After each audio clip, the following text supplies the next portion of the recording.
Moving into the haunted house. Hello, y'all. I'm Diana Brienne. Well, as many of y'all know, I have been sharing my stories from my life, and not all of them, but many of them. And I have done that in the past. So some of you may have heard some of the stories, and these are repeats because, well, about 2 years ago, when I first came public, I started telling some stories from my life, many lighthearted and some with a more serious edge to them.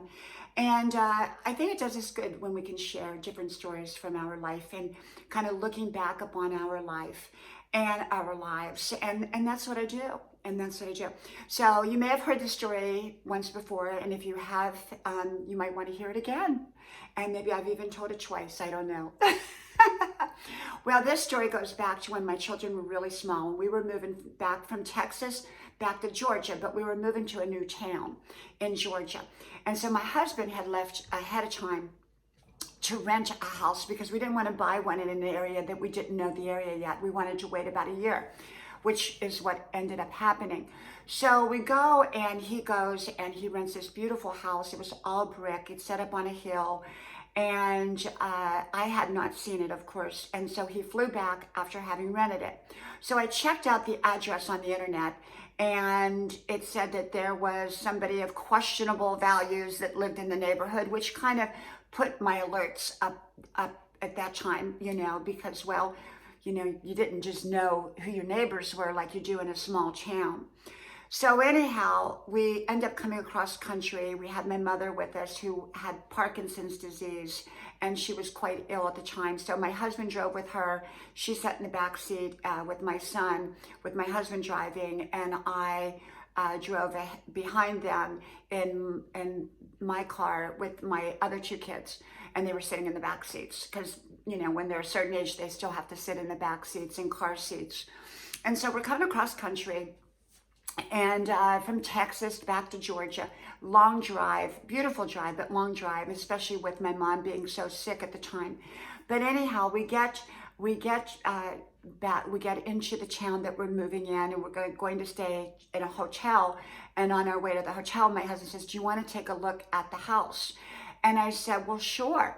So it seemed like we drove forever over hills, and there's not a lot of hills in Georgia, but there were in this area. There was a couple hills. And so we had to go up a steep hill, and at the top of this steep hill was this big house perched on the top. Now we got there in evening time, so it was getting dark, but the lights were all on in the house, and it looked like a big face staring down at us. So we pulled up, and my mother was well enough. She didn't want to go into the house, but she was well enough. She had her mind, and she was talking. She said, "I'm not going in that house. That house is haunted." And I said, "Oh, Mom, that's not true. The house is not haunted." So we go into we went up to the door. My husband didn't have the key yet, and the door was unlocked. So we went in. My husband went in, and the kids, my three children and I were, they were right next to me, and we all walked in. They walked behind me. My husband walked in first, and the house was beautiful, but it was very cold feeling. Of course, it didn't have any furniture in it, and no one was living there, so it would be cold. But it had 3 levels, and so we were only going to rent it probably for a year. And but it just had this kind of eerie feeling about it, walking into there at night, and it just didn't. It felt kind of spooky. So we're kind of going from floor to floor. The kids are all excited. They're running around, and I happened to go downstairs, and I go into which was like a suite area. It was like an extra guest area. And this is on the bottom level, and I go in there, and I go into the back bedroom type of area, and the door closes on me and locks. And I didn't know where the light switch was, and so I couldn't find the light switch to get the door unlocked. So I started pounding on the door.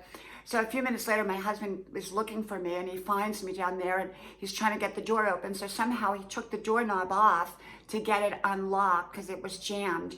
And I was like, I just grabbed him and said, "Oh, I was so scared. I was so scared." And so he grabbed me and, hugged me and said, "It's all going to be okay, And in the meantime, we go back upstairs and the doorbell rings and it's starting to rain by then. My mom's honking the horn. She wants to go.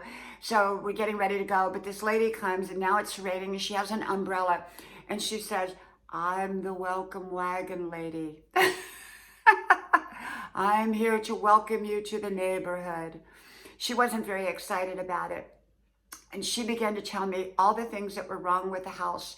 And she said, "There's a man of questionable values that lived down this street." I said, "Yes, I know that." And she said, "I've got to go now, but I want to tell you that your house is haunted." That was all I needed to hear. Well, we couldn't turn back now because the moving van was on its way. We'd already signed the contracts for a year and we were moving into this haunted house. So the welcome lady, she walked away with her umbrella in the rain as my mom is honking the horn. So we leave, we get out of there, we go to the hotel, spend the night. Next morning we come back and that begins our first night in the house. I have to tell you, the house had a history to it. And I'm not going to go into the history, but I was later to find out that it had a very eerie history to it. And there was a lot of strange things with that house. I mean, just, besides the door closing. And it just was a house that I was really happy when we finally did move. The owners put it up for sale sooner than we thought, which kind of prompted us to begin our search for a more permanent house at the time.